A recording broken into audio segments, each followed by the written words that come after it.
हाँ जी, तो हम ये कह रहे थे बेटा कि जो K4FeCN6 है,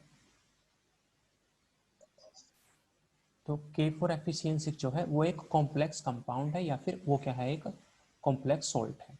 अगर इसका एक्वस सॉल्यूशन हम ले लें तो हमें केवल, ठीक है, यहाँ से मिलेगा 4K पॉजिटिव और यहाँ से मिलेगा ओनली FeCN6, यही हमको मिलने वाला है। ये 4 माइनस बेटा, देखिए यहाँ पे जो Cn है वो भी ब्रेक नहीं हुआ, Fe है वो नहीं गया। इसका मतलब ये जो पोर्शन है स्क्वायर ब्रैकेट के अंदर जो भी लिखा जाएगा, ठीक है, उसके अंदर कुछ भी बचा रहे, ठीक है, यहाँ से कोई भी आयन, नो आयन यहाँ पे प्रोड्यूस होगा, कोई भी आयन यहाँ पे प्रोड्यूस नहीं होता है।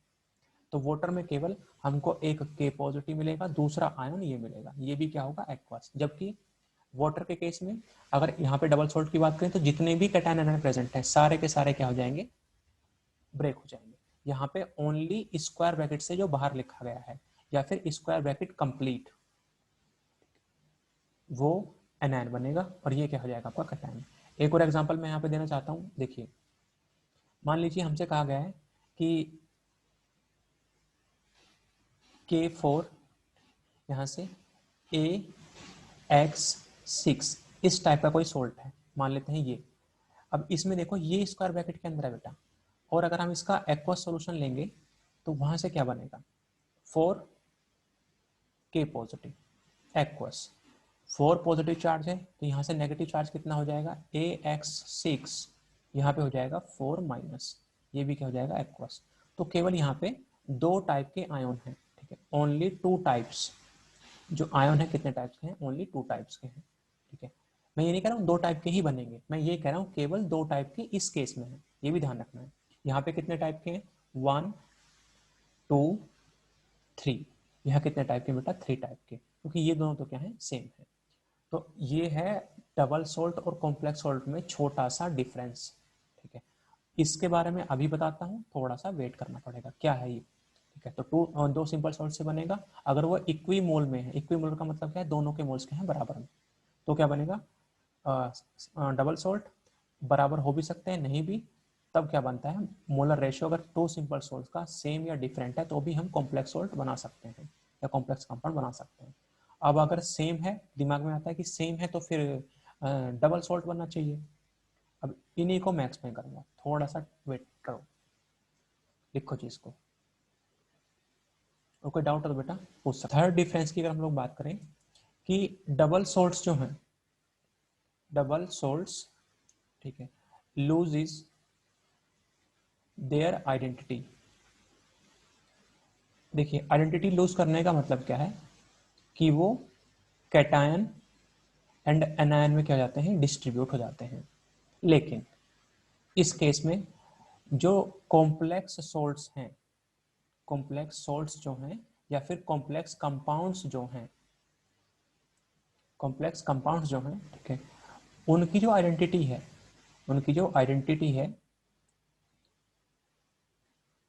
वो रिटेन रहती है, मतलब उनकी आइडेंटिटी लूज नहीं होती। कैसे, इसका मतलब क्या है उसको समझो। देखो, मैंने कहा था कि जो एलम है K2SO4 डॉट Al2SO4 और ये थ्राइस डॉट 24H2O। तो बेटा जब हमने इसको वाटर के अंदर ऐड किया तो किसने बना दिया यहाँ से 2K पॉजिटिव और बना दिया SO4 2 नेगेटिव। बार बार मैं इसको रिपीट करवा रहा हूँ ताकि इसको बेटा तुम समझ जाओ। देखिए, Al3 पॉजिटिव कितना, 2, कितना बनेगा यहाँ से 3, SO4 2 नेगेटिव, बाकी तो 24H2O है ही, और H2O के आयन हम नहीं बना रहे हैं। नो, ये तो बेटा सारे के सारे डिस्ट्रीब्यूट हो गए, मतलब सभी ना डिसोसिएट हो गए, कंप्लीटली ब्रेक हो गए। कैटायन आयन जो भी थे सारे के सारे सेपरेट हो गए, ठीक है। लेकिन इसको बोलते हैं हम आइडेंटिटी को लूज करना, इसको बोलते हैं हम आइडेंटिटी को लूज करना। आइडेंटिटी को लूज करने का मतलब है कि कंप्लीटली कैटायन और एनायन की फॉर्म में ब्रेक हो जाना। जबकि अगर मैं इसकी बात करता हूँ, हमने इसमें एग्जांपल देखा K4FeCN6 का, K4FeCN6 का। तो जब हमने इसको एक्वा सॉल्यूशन बनाया इसका या वाटर के अंदर ऐड किया तो यहाँ से केवल हमें ये दिखाई दिए 4K पॉजिटिव एक्वस, और यहाँ से बना बेटा FeCN6 4 माइनस, ठीक है। एक्चुअल में, ठीक है, ये जो था, ठीक है, ये पहले भी एज इट इज था, अभी भी क्या है, एज इट इज है, ठीक है। तो मैं जो कह रहा हूँ कॉम्प्लेक्स सोल्ट या फिर कॉम्प्लेक्स कंपाउंड, ठीक है, वो कॉम्प्लेक्स जो पोर्शन है, वो पोर्शन एक्चुअली ये वाला है। ये पोर्शन कौन सा है, ये दिस वन, जो स्क्वायर ब्रैकेट के अंदर लिखा गया है, ठीक है। तो जो स्क्वायर ब्रैकेट के अंदर लिखा गया है, ठीक है, वो पहले भी एज इट इज था, अभी भी क्या एज इट इज है, बस जो उसके बाहर थे उनके आयंस बन गए। तो जो कॉम्प्लेक्स पोर्शन था या कॉम्प्लेक्स कंपाउंड था, वो सेम रहा। सेम रहने का मतलब क्या है, इसके फर्दर आयंस नहीं बने। ऐसा नहीं है कि एफ बाहर निकल गया, सी एन बाहर निकल गया, नहीं, मैंने मना किया है कि इसके जो है आयंस नहीं बने, तो इसलिए हम इसको बोलते हैं आइडेंटिटी क्या है रही, लूज नहीं हुई या फिर आइडेंटिटी इसने रिटेन की। अभी कुछ और पॉइंट्स जानने पड़ेंगे, तभी हम इस पॉइंट को यहाँ पे एक्सप्लेन कर पाएंगे, नंबर 1 को।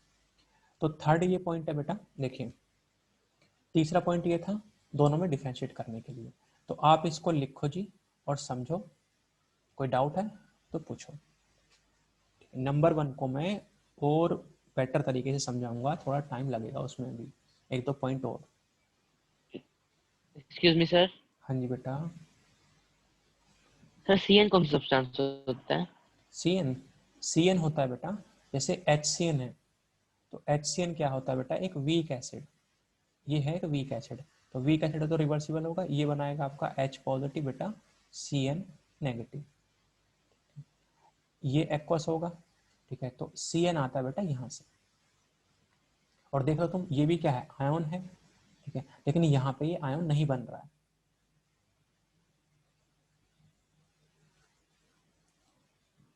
सर इसका इसका नाम क्या होएगा सर? कंपाउंड का, इस पूरे कंपाउंड का बेटा, नहीं सर, सर सिर्फ सीएन का। Cn का, इसको बोल Cn नहीं बेटा, Cn नेगेटिव, इसको बोलते हैं साइनाइड, इसको बोलते हैं साइनाइड। Okay sir.